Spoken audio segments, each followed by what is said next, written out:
to my beautiful people, welcome back to a new video. আজি হঠাতে গম পালো যে শিৱসাগৰৰ পহুগড়ত কালিলৈ এটা ফিশিং কম্পিটিশন অনুষ্ঠিত হ'ব অল আসাম ভিত্তিত। আগতে মই কেতিয়াও এনেধৰণে ফিশিং কম্পিটিশন শিৱসাগৰত অনুষ্ঠিত হোৱা শুনা নাই। যদি কেতিয়াবাকৈ হৈছে তেতিয়াহ'লে হয়তো মই গম নোপোৱাকৈ থাকি গৈছে, কিন্তু শুনি পেলাই খুব ভাল লাগিছে, মানে খুব এক্সাইটিং। বিভিন্ন ধৰণৰ কম্পিটিশন, ফুটবল হওক, ক্ৰিকেট হওক, বিভিন্ন কম্পিটিশনছবিলাক আমি হৈ থকা শুনো, কিন্তু ফিশিং কম্পিটিশন স্পেচিয়েলি শিৱসাগৰত হোৱা মই শুনাই নাই আজিলৈকে। মেঘালয় বা তেনেকুৱা বেলেগ বেলেগ ডিষ্ট্ৰিক্টত হোৱা শুনিছোঁ। আৰু তাৰোপৰি আটাইতকৈ ভাল লগা কথাটো হৈছে শিৱসাগৰৰ পহুগড়ত অনুষ্ঠিত হ'ব এই ফিচিং অৰ্থাৎ মাছ ধৰা বৰশী বোৱা কম্পিটিশ্যন। পহুগড়ৰ ওপৰত মই অলৰেডি এটা ভিডিঅ' আপোনালোকৰ কাৰণে বনাই থৈছোঁ, সেইটো আপোনালোকে চাব পাৰে, এবাৰ চেক আউট কৰিব পাৰে মোৰ চেনেলত গৈ। আচলতে পহুগড় ঠাইখন শিৱসাগৰৰ টুৰিজিমৰ কাৰণে খুব বিখ্যাত এখন জেগা। পহুগড় চৰাইৰ কাৰণে পহুগড় কেনেধৰণে বিখ্যাত আপোনালোকে এবাৰ মোৰ যদি ভিডিঅ'টো গৈ চেক আউট কৰে তেতিয়াহ'লে নিশ্চয় দেখিবলৈ পাব। পহুগড়ৰ চৰাইৰ সৌন্দৰ্য, পহুগড়ৰ প্ৰাকৃতিক সৌন্দৰ্য এইখিনি আপোনালোকে নিশ্চয় দেখিবলৈ পাব। এবাৰ তেতিয়াহ'লে বলকচোন চাওঁ মানে ফিচিং কম্পিটিশ্যনৰ কাৰণে পহুগড় কেনেদৰে ৰেডি কৰা হৈছে, আৰু ইয়াত কেনেধৰণৰ অসমৰ বিভিন্ন ঠাইৰ পৰাই নহয়, কেৱল ভাৰতবৰ্ষৰ নৰ্থ ইষ্টৰ বিভিন্ন ঠাইৰ পৰা ইয়ালৈ বহুতো মানে বৰশী বাবৰ কাৰণে কম্পিটিটৰ আহিব বুলি আমি গম পাইছোঁ। গতিকে বলক এবাৰ আমি চাওঁগৈ। আৰু বতৰটো খালি ভাল নহয়, গতিকে দেখা যাওকচোন কেনেধৰণৰ হয় এই কম্পিটিশ্যনটো, কাইলৈ কি হয় পৰিস্থিতিটো। গতিকে বলক। পহুগড় অঞ্চলটো শিৱসাগৰ নগৰৰ পৰা প্ৰায় ৪-৫ কিলোমিটাৰ দূৰত্বত অৱস্থিত।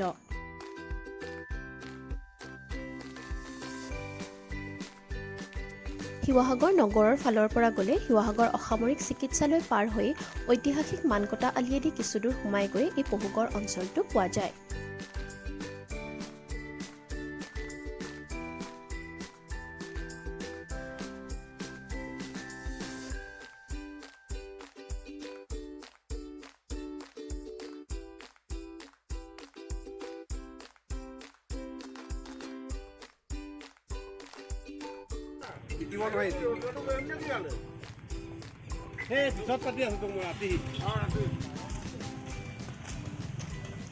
বতৰটো বহুত বেছি বেয়া, ইমান বৰষুণ দিছে নহয়। এতিয়া মানে মানুহৰ মুখত শুনিবলৈ পাইছোঁ যে বৰষুণ বেছিকৈ দিলে বোলে মাছে টোপবিলাক নাখায়। এতিয়া মাছে যদি টোপেই নাখায় তেতিয়াহ'লে আৰু ফিচিং কম্পিটিশ্যন কি হ'ব আৰু।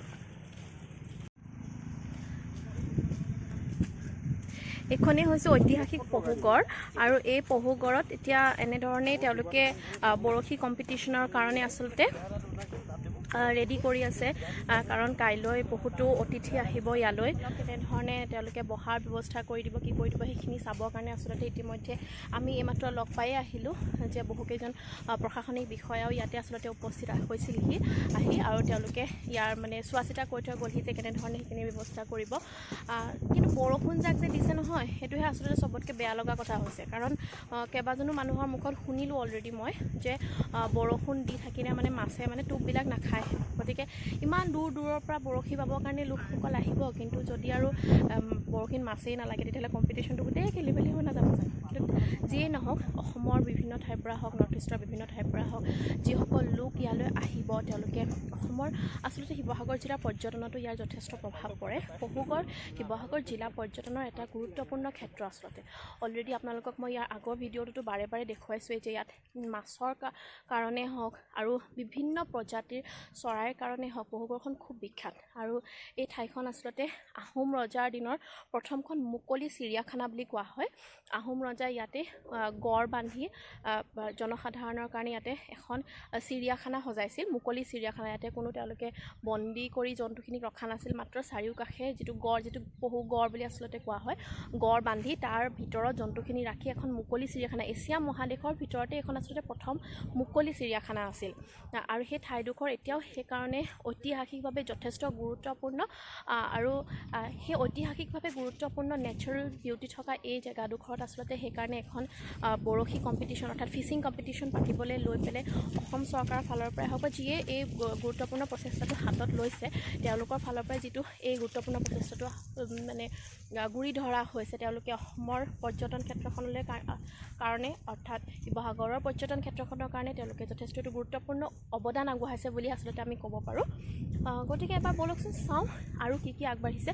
কিন্তু বতৰটো ইমান বেয়া নহয়, গোটেইখন বোকাময় হৈছে। অৱশ্যে পানী থকা জেগাততো বোকা থাকিবই বাৰু, কিন্তু হ'লেও আৰু যিসকলে বৰশী বাবলৈ আহিব তেওঁলোকৰ কথাটো বেলেগেই, কিন্তু যিসকলে আচলতে অকল এই মানে বৰশী কম্পিটিশ্যনটো কেৱল চাম বুলি আহিব বা মানে পহুগড়ৰ শোভা মানে সৌন্দৰ্য কেৱল মানে পান কৰিম বুলি আহিব বা কম্পিটিশ্যনটো এনজয় কৰিম বুলি আহিব, তেওঁলোকৰ কাৰণে আচলতে অকণমান দিগদাৰী হ'ব। আৰু বতৰ চতৰ ইমান বেয়া হৈ থাকিলে চব মানুহেতো ভাল নাপায় নহয়। আৰু সেইকাৰণে এনেই কিন্তু পৰিৱেশটো বিৰাট ঠাণ্ডা লাগিছে। মই আপোনালোকক ইয়াৰ নেচাৰেল বিউটিটো অকণমান দেখুৱাই দিম। চৰাই আজি বহুত বেছিও উৰি থকা নাই আচলতে, অলপ ওচৰত, তথাপিও পহুগড় মানেতো চৰাইৰ কাৰণে একেবাৰে ৰম্য ভূমি, গতিকে ইয়াত জানো চৰাই নাথাকিব? চৰাইটো অভিয়াছলি থাকিবই। আপোনালোকে বৰষুণৰ বতৰৰ কাৰণে আচলতে চৰাইবিলাক অকণমান বাঁহে চাহে সোমাই গৈছে চাগে, মানে খুব বেছি এটা ঘূৰি মেলি ফুৰা নাই, কমকৈ দেখিবলৈ পোৱা গৈছে। ব'লকচোন অকণমান আৰু আগবাঢ়ি গৈ চাওঁ, বেছিকৈ যাব নোৱাৰি, গোটেইখন বোকা বোকা।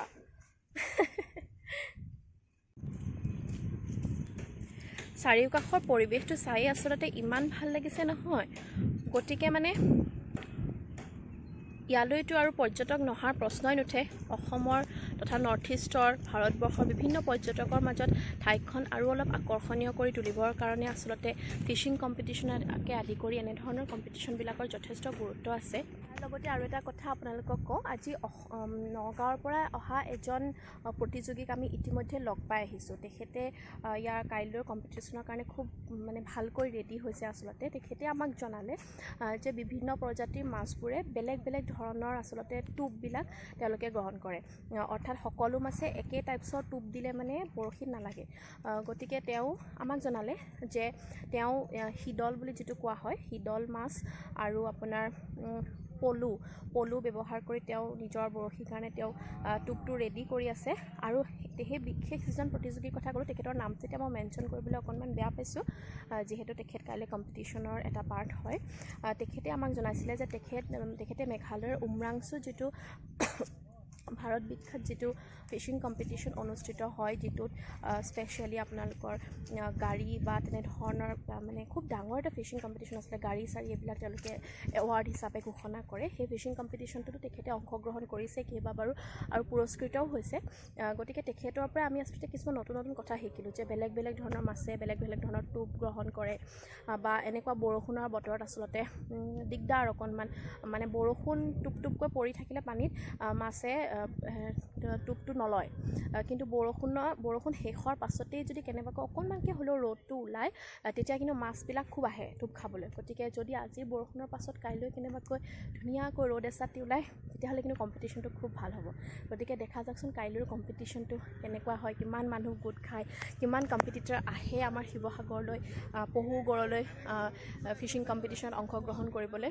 কাইলৈ যদি মই অহাৰ সুযোগ পাওঁ বা ইমান ভিৰৰ মাজত আহিবলৈ পাৰিম নে নোৱাৰিম নাজানো, আৰু বতৰ চতৰত কেনেকুৱা হয় নহয় এইবিলাকৰো বহুত কথা আছে। গতিকে যদি অহাৰ সুযোগ পাওঁ তেতিয়াহ'লে নিশ্চয় আপোনালোককো আনিম, আৰু তেতিয়া আপোনালোকক নিশ্চয় মই কম্পিটিশ্যনৰ কিছু অংশ দেখুৱাবলৈ চেষ্টা কৰিম। কি কয় মাকৈ চাটুটো তেনেকৈ বনোৱা হৈছে, মানে সেইখিনি বস্তু আপুনি এতিয়া অলৰেডি ৰেডি কৰি আনিবনে নে ইয়াত আনি পেলাই ৰেডি কৰিবহি? এইখিনি এতিয়া হেৰিকৈ আপোনাৰ লুজকৈ লৈ যাম, তাত গৈ পিনি হেৰি কৰিমগৈ, বনামগৈ। ইয়াত আহি বনাবহি ন? তাত গৈ পিনি বনামগৈ। আচ্ছা, কাইলৈ কেইটা বজাৰ পৰা কম্পিটিশ্যন আৰম্ভ হ'ব? 9:30 পৰা। আৰু এনেই আপোনালোকক সময় বান্ধি দিছে নেকি কম্পিটিশ্যনৰ কাৰণে? দিছে 9:30 পৰা 2টা বজালৈকে। মানে 2টা বজাৰ ভিতৰত আপোনালোকে মাছ ধৰিবই লাগিব? ধৰিবই লাগিব। আচ্ছা, আৰু মানে এনেই কম্পিটিশ্যন ৱেইট বেছড হয় চাগে ন? যিমান গধুৰ মাছ ধৰিব পাৰে সেইটোৰ ওপৰত ডিপেণ্ড কৰিবনে? যিটোৱে গধুৰ মাছ হ'ব সেইটোৱে ফাৰ্ষ্ট হ'ব। আচ্ছা, দেখিছে পহুগড় এৰিয়াটোৰ কাষে কাষে এনেদৰে বাঁহ বান্ধি দিয়া হৈছে কাইলৈ প্ৰতিযোগিতাৰ কাৰণে। আচলতে ইয়াৰ ভিতৰতে মানে এই বাঁহৰ বাহিৰলৈ গৈ পেলাই কম্পিটিশ্যনটো অনুষ্ঠিত হ'ব। ধুনীয়াকৈ তেওঁলোকে পাৰ বান্ধি দিছে বাঁহেৰে কম্পিটিশ্যনটোৰ কাৰণে বিশেষভাৱে। আৰু আপোনালোকে ইতিমধ্যে শুনিলেই যে মই এজন বিশেষ প্ৰতিযোগীৰ সৈতে কথা পাতিছিলোঁ ফোন যোগে, ভিডিঅ' কলিং যোগে, আৰু তেখেতে আমাক জনাইছে তেখেত কেনেদৰে সাজু হৈছে কাইলৈ কম্পিটিশ্যনৰ কাৰণে। আপোনালোকে দেখিছেনে বতৰটো এতিয়া কেনেকৈ আকৌ ক'লা হৈ আহিলে, মানে এতিয়া আকৌ মুখলধাৰে বৰষুণ পৰে বুলি যে কয় যে, তেনেধৰণে এতিয়া বৰষুণ আহিব। মানে কাইলৈ দিনটোৰ কাৰণে যে কেনেধৰণে প্ৰতিযোগীসকল মানে উৎসাহিত হৈ থাকিব নহয় মই সেইটো ভাবিয়ে আচৰিত লাগিছে ইমান বৰষুণৰ মাজত তথাপিও অলৰেডি এজন উৎসাহী প্ৰতিযোগীৰ লগত আমি কথা পাতিছোঁ কেইবাজনো উৎসাহী প্ৰতিযোগীৰ লগত আচলতে অভাৰ ফোন আৰু অভাৰ ভিডিঅ' মই কথা পাতিছোঁ কিন্তু তেওঁলোকক আচলতে দেখুৱাই দিবলৈ বেয়া পাইছোঁ কাৰণ তেওঁলোকে মোৰ লগত তেওঁলোকৰ বিভিন্ন ধৰণৰ টিপছ শ্বেয়াৰ কৰিছে গতিকে তেওঁলোকৰ টিপছখিনি যিহেতু মই আপোনালোকৰ লগত অলপকৈ হ'লেও শ্বেয়াৰ কৰিম গতিকে প্ৰতিযোগীকেইজনৰ নাম বা প্ৰতিযোগীকেইজনৰ ফটো যদি মই শ্বেয়াৰ কৰি দিওঁ তেতিয়াহ'লে তেওঁলোকে বেয়া পাব সেইটো নিয়ম নহয় আচলতে প্ৰতিযোগিতাৰ সেইকাৰণে মই আৰু আপোনালোকৰ লগত তেওঁলোকৰ নাম বা এড্ৰেছ এইখিনি শ্বেয়াৰ কৰি দিবলৈ টান পাইছোঁ মাত্ৰ মই আপোনালোকক এইটোৱে জনাম যে সেইসকলৰ ভিতৰত এজনো প্ৰতিযোগী আচলতে শিৱসাগৰৰ নহয় গোটেইকেইজন অসমৰ বিভিন্ন স্থানৰ পৰা অহা প্ৰতিযোগীৰ সৈতে মই কথা পাতিছোঁ আৰু তেওঁলোকৰ প্ৰত্যেকৰে আচলতে ফিচিং কম্পিটিশ্যনত অসমৰ কেৱল অসমৰে নহয় নৰ্থ ইষ্টৰ ভাৰতবৰ্ষৰ বিভিন্ন স্থানত তেওঁলোকৰ অংশগ্ৰহণ কৰাৰ যথেষ্ট অভিজ্ঞতা আছে গতিকে অভিজ্ঞতাৰে পৰিপুষ্ট এইসকল প্ৰতিযোগী কাইলৈ আহিব আমাৰ এই ঐতিহাসিক পহুগড়লৈ ইয়াত আহি কেৱল ইয়াৰ প্ৰতিযোগিতাৰ তেওঁলোকে সৌন্দৰ্য বৰ্ধন কৰিব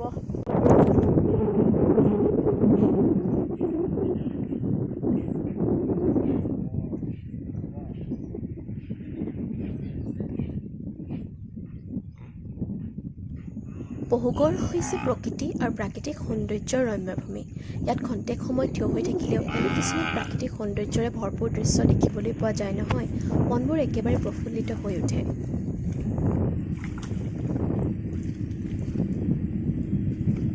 আইঅ বাঁহডালৰ পৰা গৰু পোৱালিটো পাৰ হৈয়ে আহিব পৰা নাই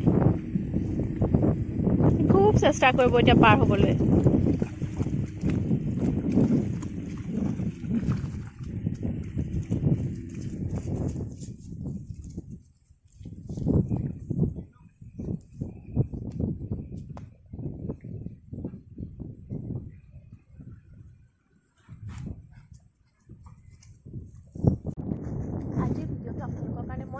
বহুত বেছি দীঘলীয়া নকৰোঁ কাৰণ মই হঠাতে আহিলোঁ ইয়ালৈ আপোনালোকক খুব ইচ্ছা গ'ল আচলতে দেখুৱাবলৈ ফিচিং কম্পিটিশ্যনৰ কাৰণে কেনেকৈ পহুগড় ৰেডি কৰা হৈছে কেনেকৈ প্ৰিপেয়াৰ হৈছে ইয়াৰ আশে পাশে থকা মানুহবোৰ বা অঞ্চলটো কেনেধৰণে ৰেডি কৰা হৈছে মই ছাডেনলি গুচি আহিলোঁ আচলতে খবৰটো পাই পেলাই গতিকে ভিডিঅ'টো মই ইমানতে সামৰোঁ বুলি ভাবিছোঁ আশা কৰোঁ আপোনালোকে ভিডিঅ'টো চাই ভাল পালে আৰু যিমান পাৰোঁ মই সিমান চেষ্টা কৰিম কাইলৈ কম্পিটিশ্যনলৈ আহিবলৈ যদি কেনেবাকৈ আহিব নোৱাৰোঁ তেতিয়াহ'লে আপোনালোকে বাকী ভিডিঅ'সমূহৰ জৰিয়তে এই ফিচিং কম্পিটিশ্যনটো উপভোগ কৰিব বুলি মই আশা কৰিলোঁ আৰু আপোনালোকৰ কাৰণে তলৰ ডেছক্ৰিপশ্যনত মই এটা লিংক দি দিম য'ত মই আগতেও পহুগড়ৰ ওপৰত এটা ভিডিঅ' বনাইছিলোঁ য'ত মই পহুগড়ৰ চৰাইবিলাকৰ সৌন্দৰ্যৰ বিষয়ে তথা পহুগড়ৰ প্ৰাকৃতিক সৌন্দৰ্যৰ বিষয়ে খুব ধুনীয়াকৈ আচলতে আপোনালোকৰ কাৰণে মই ৰেডি কৰিছিলোঁ গতিকে আশা কৰোঁ আপোনালোকে সেইটো ভিডিঅ' এবাৰ চেক আউট কৰিব আজিলৈ ধন্যবাদ ভিডিঅ'বিলাক চাই থাকিব লাইক কৰিব শ্বেয়াৰ কৰিব আৰু যদি নতুনকৈ চেনেলটোলৈ আহিছে তেতিয়াহ'লে ছাবস্ক্ৰাইব কৰি যাবলৈ নাপাহৰিব ধন্যবাদ